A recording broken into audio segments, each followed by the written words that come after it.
Year के छात्र ध्यान दें। कक्षा 6, 7, 8 के बालक बालिकाएं, हम आपको प्रेजेंट इंडेफिनिट की पैसिव पढ़ा रहे थे, समाप्त कर दिए थे।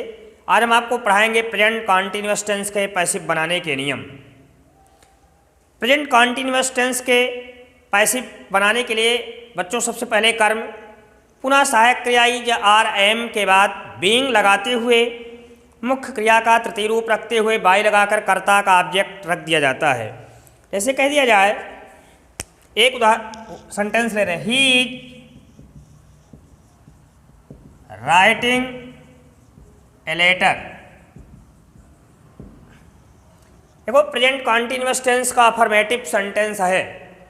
पहले कर्ता है, पुनः सहायक क्रिया इज आर एम है, फिर मुख्य क्रिया के मूल रूप में आईएनजी है, फिर ऑब्जेक्ट है। इससे सिद्ध हो रहा है कि प्रेजेंट कॉन्टिन्यूअस है और अफर्मेटिव सेंटेंस है। अफर्मेटिव में एक्टिव है तो पैसिव भी अफर्मेटिव में रहेगी। मैं आपको बताया था पिछले वीडियो में कि सबसे पहले कर्म कैसे ढूंढा जाता है? मुख्य क्रिया में फॉट या विच लगाने से। राइटिंग लिख रहा है, फॉट क्या लिख रहा है? A letter. कौन सा ऑब्जेक्ट है? डायरेक्ट ऑब्जेक्ट है। तो सबसे पहले ऑब्जेक्ट लगाएंगे, क्या है? A letter. अब पुनः सहायक क्रिया लगाएंगे is are am. Third person singular number का करता है, इसलिए क्या लगेगा? इज। अगर आई होता तो एम लगता, उसके अलावा कोई करता है तो आर लगेगा। A letter is. फिर इसके आगे बीइंग जोड़ेंगे, फिर मुख्य क्रिया का तृतीय रूप राइट, रोट, रिटन, फिर बाई लगाएंगे, ही का ऑब्जेक्ट बनेगा हिम। यानी प्रेजेंट कॉन्टिन्यूअस के अफर्मेटिव के पैसिव में पहले कर्म, फिर सहायक क्रिया इज आर एम, पुनः बीइंग लगाते हुए, फिर मुख्य क्रिया का तृतीय रूप रखते हुए बाई लगाकर कर्ता का न्यूट्रल रख दिया जाता है।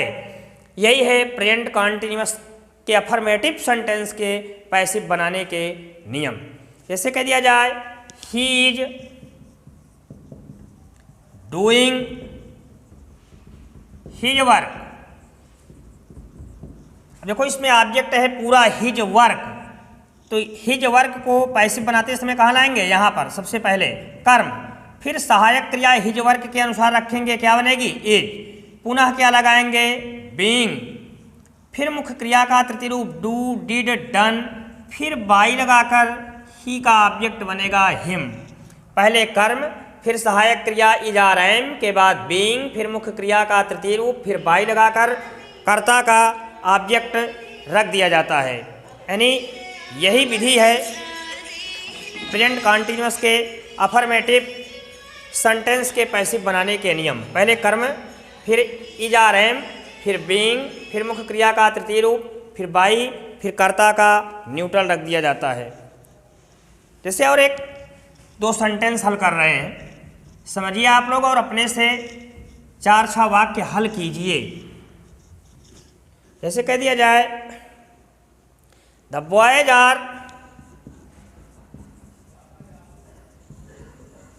Learning the poem. तो पहले ऑब्जेक्ट ढूंढेंगे। ऑब्जेक्ट लर्निंग याद कर रहा है। व्हाट क्या? The poem. The poem object है, द पोयम को यहाँ लाएंगे, द पोयम। पुनः सहायक क्रिया क्या लगाएंगे? इज, क्योंकि थर्ड पर्सन सिंगुलर नंबर है। फिर क्या लगाएंगे?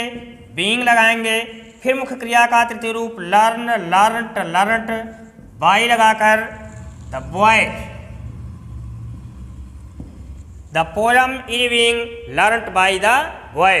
पहले कर्म, फिर सहायक क्रिया इज आर एम, फिर बीइंग, फिर मुख्य क्रिया का तृतीय रूप, फिर बाई लगाकर कर्ता का न्यूट्रल रख दिया जाता है। और एक आध दो सेंटेंस हम हल कर रहे हैं। जैसे अगला वाक्य है, she is beating Tom. She is beating Tom. अब इसमें ऑब्जेक्ट है टॉम। बीटिंग पीट रही है, विच किसको? टॉम। इनडायरेक्ट ऑब्जेक्ट है। इस टॉम को कहाँ लाएंगे? यहाँ। पुनः सहायक क्रिया इसके साथ क्या लगेगी? इज। फिर क्या लगेगा? बीइंग।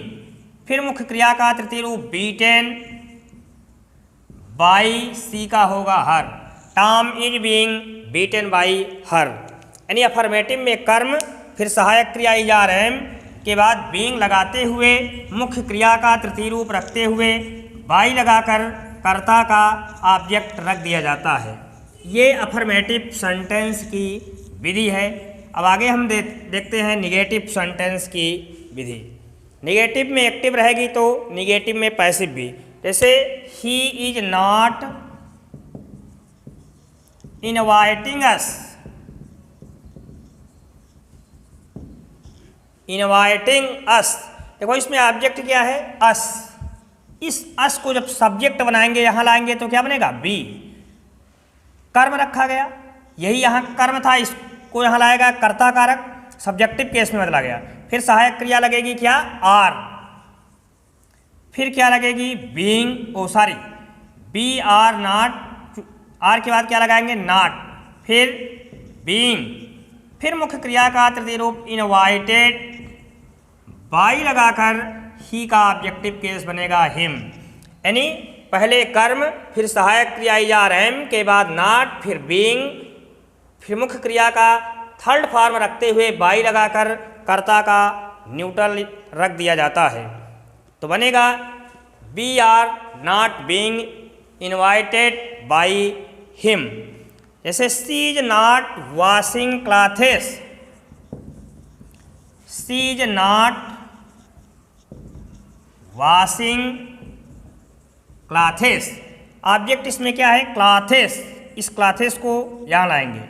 फिर सहायक क्रिया क्लॉथेस के साथ आर, फिर नॉट लगाते हुए बीइंग लगाकर मुख्य क्रिया का तृतीय रूप वॉश, वॉश्ड, वॉश्ड, बाई लगाकर सी का ऑब्जेक्ट बनेगा her. Clothes are not being washed by हर।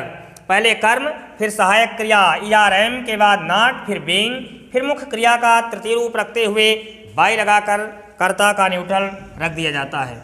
और एक आध दो वाक्य हम हल कर रहे हैं प्रेजेंट कॉन्टिन्यूअस के निगेटिव। जैसे he is not helping you, he is not helping you, you object है, इस यू को यहाँ लाएंगे।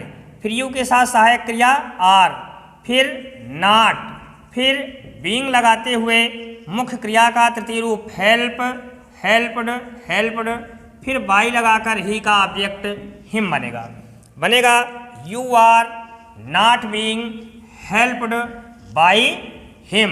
यानी पहले ऑब्जेक्ट, फिर सहायक क्रिया, फिर नॉट, फिर बीइंग, फिर मुख्य क्रिया का तृतीय रूप, फिर बाई लगाकर कर्ता का ऑब्जेक्ट रख दिया जाता है। अपने से आप लोग अभ्यास करते रहिए। आज मैं 2 सेंटेंस आपको पढ़ाया, प्रेजेंट कॉन्टिन्यूअस के अफर्मेटिव और निगेटिव। कल इंट्रोगेटिव और डबल इंट्रोगेटिव पढ़ाएंगे। बस।